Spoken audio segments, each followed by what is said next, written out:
Teraseri.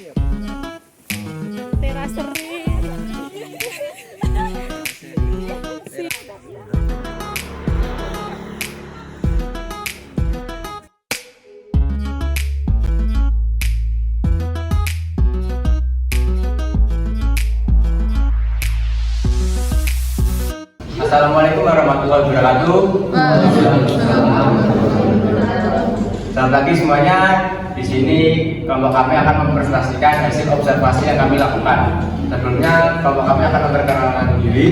Yang pertama yaitu saya Bima Desa Maulana, NPM 011 sebagai moderator.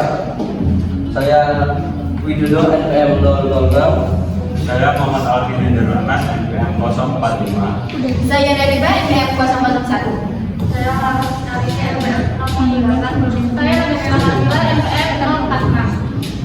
Yang pertama, gimana observasi dan wawancara dilakukan? Kita melakukan observasi dan wawancara ada dua desa. Yang pertama di Desa Payangan, Kecamatan Secang, Kabupaten Magelang, Jawa Tengah. Dan desa kedua di Desa Gedung Sari, Kecamatan Secang, Kabupaten Magelang, Jawa Tengah.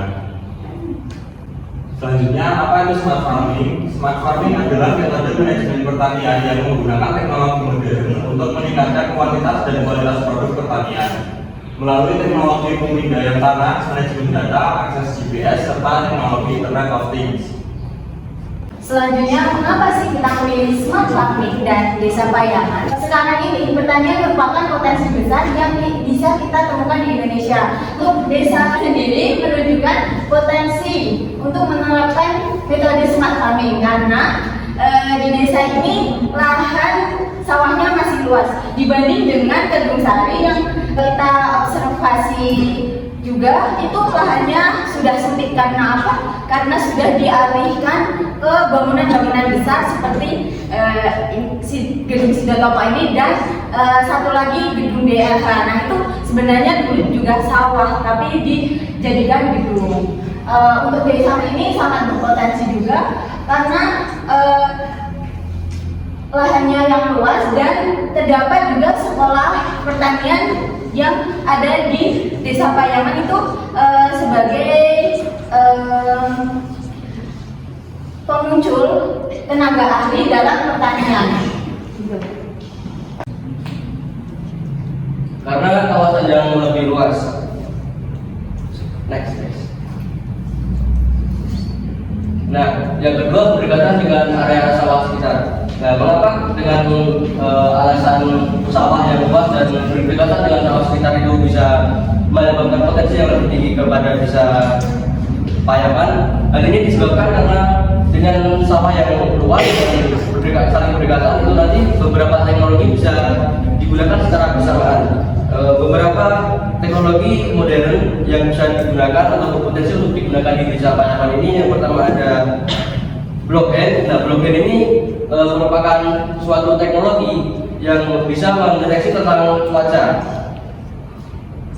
Selanjutnya yaitu ada drone. Nah, drone di sini juga bisa berfungsi sebagai salah satu sebagai penjaga. Itu bisa mengusir hama, misalnya ada burung, tikus, dan lain-lain. Selain drone berfungsi sebagai penjaga, drone juga berfungsi sebagai pengamat geografis, bisa mengukur bidang tanah. Selanjutnya yaitu sensor tanah dan cuaca. Nah, di sini sensor tanah dan cuaca itu berfungsi sebagai pengamat tanah itu bagus atau tidaknya itu bisa dideteksi melalui sensor tanah. Sensor cuaca mendeteksi cuaca yang ada, misalnya akan hujan dan panas. Selanjutnya ada sistem irigasi cerdas. Nah, beberapa alat tersebut bisa digunakan di pertanian di Payangan karena sawah yang luas dan saling berdekatan. Ini kita bisa, misal kita butuh satu alat, bisa digunakan secara bersamaan. Selanjutnya, siapa sih yang berperan untuk mengenalkan dan mendukung berjalannya smart farming? Yang pertama, tentunya ada kelompok tani. Kelompok tani itu harus bekerja sama dengan baik dan saling membantu agar program smart farming dapat terwujud dengan baik. Yang kedua adalah pemerintah. Pemerintah ini berperan sebagai fasilitator, maksudnya pemerintah menyediakan berbagai fasilitas untuk mendukung berjalannya smart farming. Untuk yang terakhir, SDM yang berkompeten. Yang dimaksud berkompeten ini sebagai pendukung atau pembimbing kelompok tani agar program smart farming berjalan dengan seragam. SDM yang berkompeten ini memperkenalkan teknologi smart farming kepada kelompok tani. Berikutnya, kapan Desa Payaman dapat menerapkan smart farming ini? Untuk saat ini, pertanian di Desa Payaman masih melaksanakan pertanian dengan metode yang tradisional. Meskipun beberapa sudah didukung dengan teknologi maju seperti traktor sebagai pengganti kerbau saat membajak, namun itu saja tidak cukup. Diharapkan dengan adanya bantuan dari pemerintah dan dukungan sumber daya manusia yang memadai, metode smart farming ini dapat terrealisasikan di Desa Payaman dalam waktu dekat. Bagaimana Desa Payaman dapat menerapkan smart farming?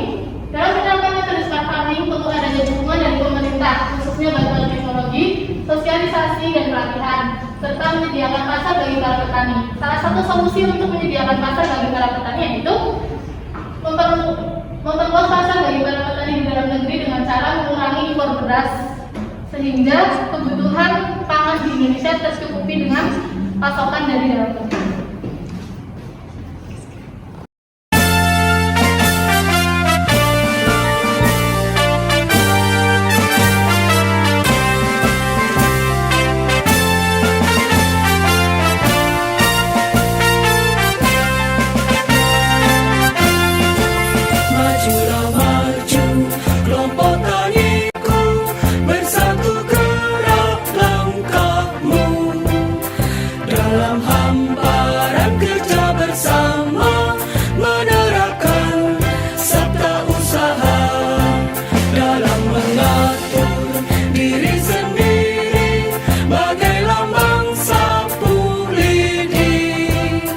Bercerai kita takkan berdaya, bersatu kita pasti jaya. Dalam pembangunan pertanian, produksi selalu kita tingkatkan, menjaga